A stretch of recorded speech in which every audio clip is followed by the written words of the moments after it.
കർത്താവിൽ ഏറ്റവും സ്നേഹം നിറഞ്ഞവരെ, നിങ്ങൾക്ക് സമാധാനം. പ്രിയപ്പെട്ട ദൈവജനമേ, ഏപ്രിൽ 12-ാം തീയതി കർത്താവിൻ്റെ കരുണയുടെ ദിവസമാണ്. അപ്പോൾ എനിക്ക് നിങ്ങളോട് പറയാനുള്ള ഒരു ചെറിയ കാര്യം ഇതാണ്: പരമാവധി നിങ്ങൾ ഈ ഒരു സമയത്തെ ഉപയോഗപ്പെടുത്താനായിട്ട് ശ്രദ്ധിക്കണം. കാരണം നമുക്കിങ്ങനെയൊക്കെ ദൈവം വാഗ്ദാനം തരുന്ന സമയം എന്ന് പറയുന്നത് അത് വളരെ പെട്ടെന്ന് നമ്മിലേക്ക് കിട്ടുന്ന ഒരു അനുഗ്രഹങ്ങളുടെ ഒരു സമയമാണ്. അപ്പോൾ അതിന് വേണ്ടിയിട്ട് നമ്മൾ വളരെ കുറച്ചൊന്ന് ഒരുങ്ങി പ്രാർത്ഥിച്ചു കഴിഞ്ഞാൽ, പ്രത്യേകമായിട്ട് ഒന്ന് കുമ്പസാരിക്കുകയും വളരെ ഹൃദയം തൊട്ട് തന്നെ നിങ്ങൾ യേശുവിൻ്റെ തിരുരക്തം കൊണ്ട് കഴുകി, തിരുജലം കൊണ്ട് കഴുകി വിശുദ്ധീകരിക്കപ്പെടുവാനായിട്ട് നിങ്ങൾ കാത്തിരുന്ന് പ്രാർത്ഥിക്കണം. അപ്പോൾ പാപത്തിൽ നിന്നൊക്കെ വിടുതൽ നേടാൻ വേണ്ടി ശക്തിയായിട്ട് ആഗ്രഹിക്കുന്ന ദൈവമക്കൾ ഇതിനു വേണ്ടി നിങ്ങൾ പ്രാർത്ഥിച്ച് മുന്നോട്ടേക്ക് പോകണം. കാരണം ഇത് നിങ്ങളുടെ ജീവിതത്തെ തന്നെ മാറ്റിമറിക്കുന്ന ദൈവത്തിൻ്റെ അനന്തമായിട്ടുള്ള കരുണയുടെ, സ്നേഹത്തിൻ്റെ, അളക്കാൻ പറ്റാത്ത ഒരു വലിയ അനന്തമായിട്ടുള്ള കരുണയുടെ ഒരു സമയമാണ്. പരമാവധി നിങ്ങൾ യൂസ് ചെയ്യാനായിട്ട് ശ്രമിക്കുക കേട്ടോ. ഞാനിന്ന് നിങ്ങളോട് പറയാൻ ആഗ്രഹിക്കുന്ന ഒരു വചനഭാഗം എന്ന് പറയുന്നത് മത്തായിയുടെ സുവിശേഷം 22-ാമത്തെ അധ്യായം 21-ാമത്തെ തിരുവചനമാണ്. നിങ്ങളൊന്ന് എടുത്ത് വായിച്ചാൽ മതി. നികുതി പിരിവിനെ കുറിച്ചിട്ട് പറയുന്നൊരു ഭാഗമാണ്. അപ്പോൾ അവിടെ കർത്താവ് ഈശോ ഒരു വചനം പറയുന്നുണ്ട്: സീസറിനുള്ളത് സീസറിനും ദൈവത്തിനുള്ളത് ദൈവത്തിനും കൊടുക്കുക എന്ന് പറയുന്നുണ്ട്. അപ്പോൾ ഇവിടെ ദൈവം നമ്മളോട്, കർത്താവ് യേശുക്രിസ്തു നമ്മളോട് വിളിച്ചു പറയാൻ ആഗ്രഹിക്കുന്ന ഒരു കാര്യം, നമ്മുടെയൊക്കെ ജീവിതത്തിൽ നമുക്ക് ഓരോരുത്തർക്കും ഓരോ കടമകളുണ്ട്. അപ്പോൾ ഈ കടമകൾ നിർവഹിക്കുക എന്നുള്ളത് നമ്മുടെ ദൗത്യമാണ്. അപ്പോൾ ഇവിടെ നമുക്ക് ഈശോ പറയുന്നത്, ഈശോയ്ക്ക് പൈസ വേണമെന്നാണോ പറയുന്നത്? ഈശോയ്ക്ക് പൈസ വേണമെന്നാണോ പറയുന്നത്? ഒരു നാണയത്തിന് 2 വശങ്ങളുണ്ട് അല്ലേ? ഒരു നാണയത്തിന് 2 വശങ്ങളുണ്ട്.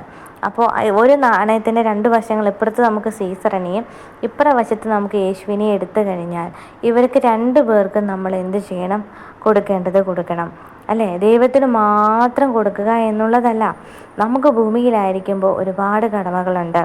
അത് എല്ലാ തരത്തിലും, പൈസ കൊണ്ടാണെങ്കിലും മറ്റെല്ലാ തരത്തിലുള്ള കാര്യങ്ങൾ കൊണ്ടാണെങ്കിലും നമുക്ക് ചെയ്തു തീർക്കേണ്ട ഒത്തിരി കടമകളുണ്ട്. ഒരു ഭാര്യയ്ക്കൊരു ഭർത്താവിനൊരു കടമയുണ്ട്, ഭർത്താവിന് തിരിച്ചും ഒരു കടമയുണ്ട്, മാതാപിതാക്കൾക്ക് മക്കളോട് കടമയുണ്ട്, മക്കൾക്ക് മാതാപിതാക്കളോട് കടമയുണ്ട് അല്ലേ?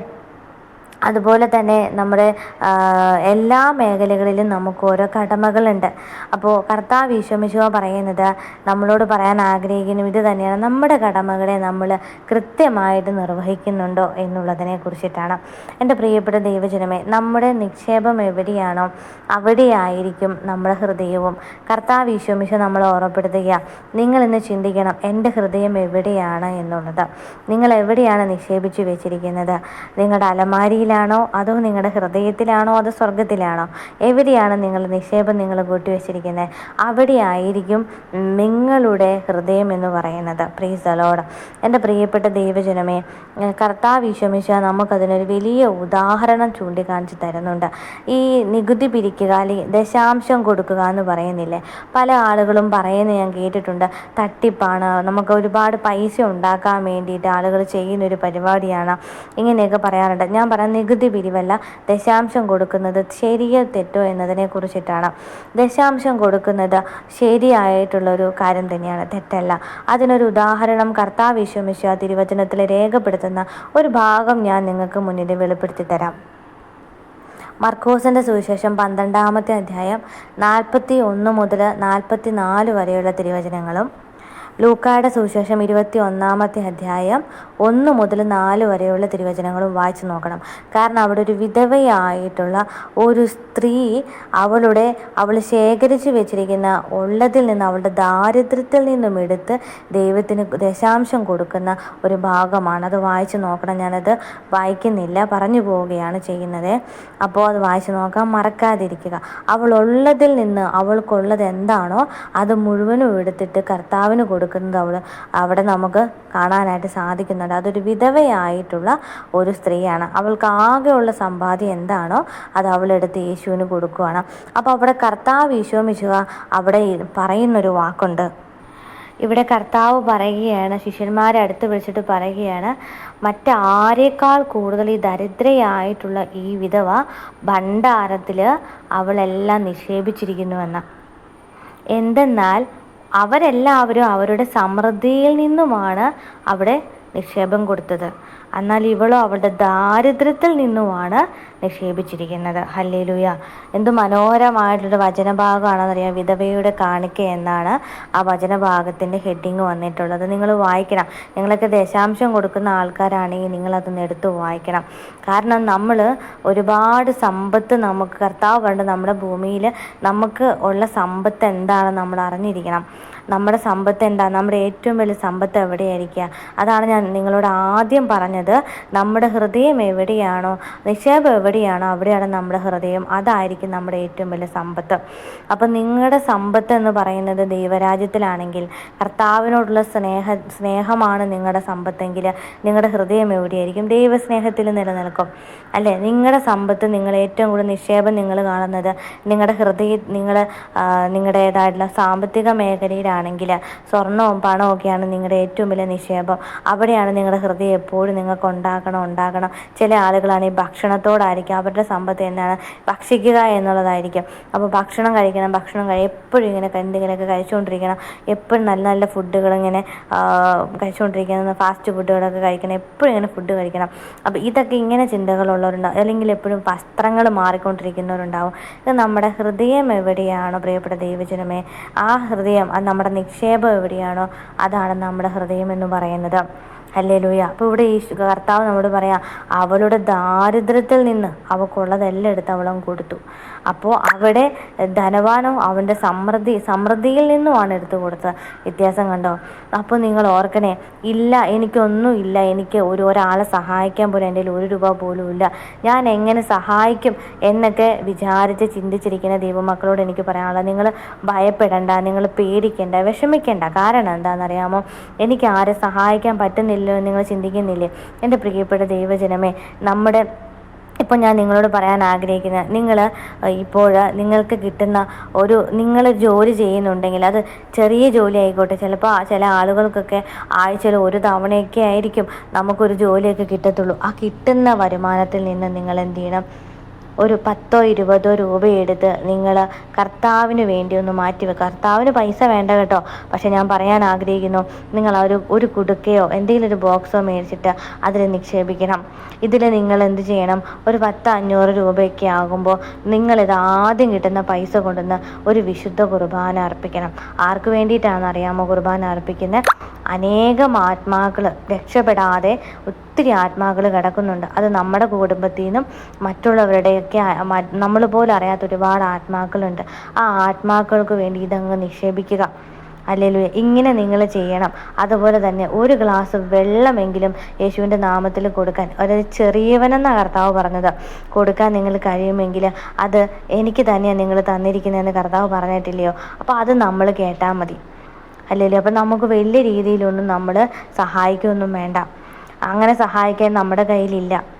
ഹല്ലേലൂയ. അപ്പം നമുക്ക് വേണ്ടത് എന്താണ്? നമ്മുടെ കയ്യിൽ എന്തുണ്ടോ, ഒരു ഇച്ചിരി അരിയാണെങ്കിൽ, ഒരു പിടി അരിയെങ്കിലും നമ്മൾ എന്ത് ചെയ്യണം? ഒരു കഞ്ഞി വെക്കാൻ ഇല്ലാത്ത ഒരാൾക്ക് കൊടുത്താൽ അത് വലിയ കാര്യം. അവിടെ നമ്മൾ വലിയതുപോലെ വലിയ രീതിയിൽ ആർഭാടമാക്കി ഒരാളെ സഹായിക്കണം. നമ്മളവിടെ പണത്തിൻ്റെ വലിയ ഇത് കാണിച്ച് മറ്റുള്ളവരുടെ മുമ്പിൽ ഞാൻ വലിയ ആളാണ്, അല്ലെങ്കിൽ ഞാൻ ഇന്ന പോലെയൊക്കെ ചെയ്തിട്ടുണ്ടെന്ന് കാണിക്കുന്ന ഒരുപാട് പേരുണ്ട്, ഒത്തിരി പേരുണ്ട്. അങ്ങനെ ആരും ചെയ്യാൻ നിൽക്കണ്ട. അതുപോലെ പള്ളിയിൽ ഭണ്ഡാരക്കുറ്റി കൊണ്ടുവന്ന് നമ്മൾ ഒരുപാട് പൈസയും കൊണ്ടുവന്ന് ഇടുന്ന ആൾക്കാരുണ്ട്. ഞാൻ ഇത്ര രൂപ ഇട്ടെന്നും പറഞ്ഞ് വലിയ രീതിയിൽ അഹങ്കരിക്കുന്ന ആൾക്കാരുണ്ട്. ഞാൻ ആരെയും കുറ്റപ്പെടുത്താൻ ആഗ്രഹിക്കുന്നില്ല, പക്ഷെ നിങ്ങൾ ഒരു കാര്യം ഓർക്കണം കേട്ടോ, നമ്മുടെ ഹൃദയം അറിയുന്ന ഒരു ദൈവവുമുണ്ട്.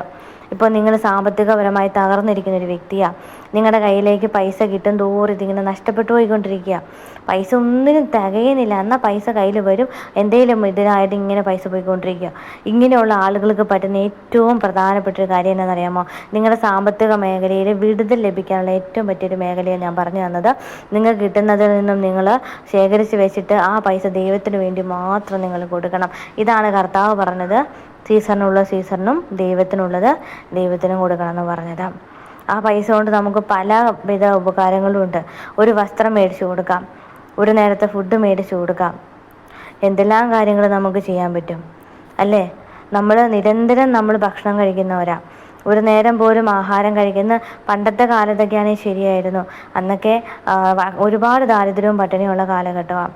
ഇന്നും ഇല്ലെന്നല്ല, ഇന്നും ആളുകളുണ്ട്. പക്ഷേ അന്നത്തെ ഒരു കാലഘട്ടം അനുസരിച്ച് ഇന്ന് ഒരുപാട് ലോകം വളർന്നിട്ടുണ്ട്, സാങ്കേതിക വിദ്യകൾ വളർന്നിട്ടുണ്ട്. പക്ഷേ ആളുകളുടെ മനസ്സ് മാത്രം എന്താ വളരാത്തത്? എൻ്റെ പ്രിയപ്പെട്ട ദൈവജനമേ, നമ്മൾ ചിന്തിക്കണം, നമ്മൾ ദൈവത്തിന് വേണ്ടി ജീവിക്കുന്നവരാണ്. അപ്പോൾ അതുകൊണ്ട് നമ്മൾ കർത്താവിന് വേണ്ടി നിങ്ങൾ എന്താ ഇത്രയും നാളും മാറ്റിവെച്ചത്, എന്താണ് ചെയ്തത് എന്ന് നിങ്ങൾ വളരെയധികം ശ്രദ്ധയോടെ ചെയ്യുക. അത് ഈ ഒരു കാര്യത്തിൽ ദശാംശം മാറ്റിവെക്കുന്നത് തെറ്റാണ് എന്ന് ചിന്തിക്കുന്ന ദൈവമക്കളോട് പറയാൻ തെറ്റല്ല, അതൊരിക്കലും തെറ്റല്ല. യേശുവിന് നിങ്ങളുടെ പൈസ ഈ മുകളിലിരിക്കുന്ന പിതാവായ ദൈവത്തിനോ പരിശുദ്ധ അമ്മയ്ക്കൊന്നും നമ്മുടെ ആരുടെയും പൈസ വേണ്ട. നിങ്ങൾ ലക്ഷങ്ങളും കോടികളും ഒക്കെ മുടക്കി നിങ്ങൾ എന്തൊക്കെ ചെയ്തെന്ന് പറഞ്ഞാലും ഉണ്ടല്ലോ, പള്ളി പണിതാലും പള്ളിക്ക് വേണ്ടി എന്തൊക്കെ നിങ്ങൾ ചെയ്തെന്ന് പറഞ്ഞാലും അതിൻ്റെ ഉള്ളിൽ നിങ്ങൾ എന്തെല്ലാം ചെയ്തെന്ന് പറഞ്ഞാലും നിങ്ങളുടെ ഹൃദയം എന്താണോ അതേ ദൈവം അറിഞ്ഞ് പ്രവർത്തിക്കത്തുള്ളൂ, അതേ ദൈവം അറിഞ്ഞ് പ്രവർത്തിക്കത്തുള്ളൂ. അതിനപ്പുറത്തേക്ക് കർത്താവ് പ്രവർത്തിക്കത്തില്ല. അപ്പോൾ അതുകൊണ്ട് എനിക്ക് നിങ്ങളോട് പറയാനുള്ളത്, എനിക്കൊന്നും ചെയ്യാൻ പറ്റുന്നില്ലേ എന്ന് നിങ്ങൾ ഇരിക്കരുത്. പ്രവൃത്തിയിലാണ് കാര്യം. പ്രവർത്തിക്കുമ്പോഴാണ് അവിടെ ദൈവം ഇടപെടുന്നത്. നമ്മൾ കൊടുക്കാതെ ഇരിക്കരുത്. നമ്മളിങ്ങനെ എൻ്റെ എന്നും പറഞ്ഞ് കെട്ടിപ്പിടിച്ചിരിക്കരുത്. ഈശോ പറഞ്ഞിട്ടില്ലേ, കൊടുക്കണം. ഈശോ പറഞ്ഞ എന്താ, മേലെങ്കിൽ ചോദിക്കുന്നതിൻ്റെ വസ്ത്രം ഉടുപ്പങ്ങ് ഊരി കൊടുത്തേക്കാനാണ് പറഞ്ഞിരിക്കുന്നത്. നമ്മൾ കാണുന്നുണ്ട് കർത്താവ് ഈശോ മിശിഹായുടെ ആ ഒരു തലമുതൽ അടിഭാഗം വരെ തുന്നലില്ലാതെ നെയ്യപ്പെട്ട ആ ഒരു വസ്ത്രം, യേശുവിൻ്റെ ആ വസ്ത്രത്തിന് വേണ്ടി അവരെന്ത് ചെയ്തു, കുറിയിട്ടു. കർത്താവ് ഒരു പരാതി പോലും പറഞ്ഞില്ലല്ലോ, അവരത് ഭാഗിച്ചെടുത്തു. നിങ്ങളോട് 1 മൈൽ ദൂരം നടക്കാൻ പറയുകയാണെങ്കിൽ നിങ്ങളോട് 2 മൈൽ ദൂരം നിങ്ങൾ നടക്കണമെന്നാണ് കർത്താവ് പറഞ്ഞിരിക്കുന്നത്. ശരിയല്ലേ? വസ്ത്രമില്ലാത്ത നിങ്ങൾ വസ്ത്രം കൊടുക്കണം, ഭക്ഷണമില്ലാത്തവന് ഭക്ഷണം. എങ്ങനെ കൊടുക്കും ദൈവമേ? ഈ ചിന്ത നമ്മൾ വിടുക. എങ്ങനെ കൊടുക്കുമെന്ന ചിന്ത നിങ്ങൾ വിടുക. നമുക്ക് കൊടുക്കാൻ പറ്റും. ആ ദരിദ്രയായ യുവതി അവൾക്ക് ഇല്ലാത്തതിൽ നിന്നാണ്, അവൾ ആകെ ഉണ്ടായിരുന്ന അവൾ ശേഖരിച്ച് വെച്ചെടുത്തിട്ട് ദൈവത്തിന് കൊടുത്തേ. ദൈവത്തിനറിയാം, മുകളിലിരിക്കുന്ന ദൈവത്തിനറിയാം ഇന്ന് നമ്മുടെ വീട്ടിൽ അരിയില്ല, ഭക്ഷണമില്ല, ഒന്നുമില്ല. നമുക്ക് എന്തെങ്കിലുമൊക്കെ കിട്ടണമെങ്കിൽ, നമുക്ക് നമ്മുടെ വയറ് നിറയണമെങ്കിൽ തമ്പുരാൻ ഇടപെടാതെ ഒരു വഴിയില്ല എന്ന് നിങ്ങൾ ചിന്തിക്കുന്നവരാണെങ്കിൽ എൻ്റെ പ്രിയപ്പെട്ട ദൈവമക്കളെ, ആ ഒരന്നം ഇല്ലാത്ത ഒരുപാട് ദൈവമക്കളെ നിങ്ങളൊന്ന് ആലോചിച്ച് ഓർത്താൽ മതി. നിങ്ങളുടെ ഹൃദയത്തിൽ തൊട്ട് അവർക്ക് വേണ്ടി ഒന്ന് പ്രാർത്ഥിച്ച് കർത്താവിന് കൊടുത്താൽ മതി, നിങ്ങൾക്ക് അന്നം കിട്ടും. നമ്മൾ ചെയ്യാറില്ല. നമ്മൾ പ്രാർത്ഥിക്കുമ്പോൾ, വൈകിട്ടിരുന്ന് പ്രാർത്ഥിക്കുമ്പോൾ നമ്മൾ എന്തൊക്കെ പ്രാർത്ഥിക്കാറുണ്ട്? നമ്മുടെ കുടുംബത്തിലുള്ളവർക്ക് വേണ്ടി നമ്മൾ പ്രാർത്ഥിക്കും. പക്ഷേ നമ്മുടെ പ്രാർത്ഥന എന്താ? നമ്മുടെ സാമ്പത്തികം വളരണം, അല്ലേ? വിദ്യാഭ്യാസം കുട്ടികൾക്ക് വളരണം, അവിടെ പോകണം, ഇവിടെ പോകണം, ഇതൊക്കെയാണ് പറയുന്നത്. ഈശോ എന്താണോ ചിന്തിക്കുന്നത് നമ്മൾ അറിയുന്നുണ്ടോ?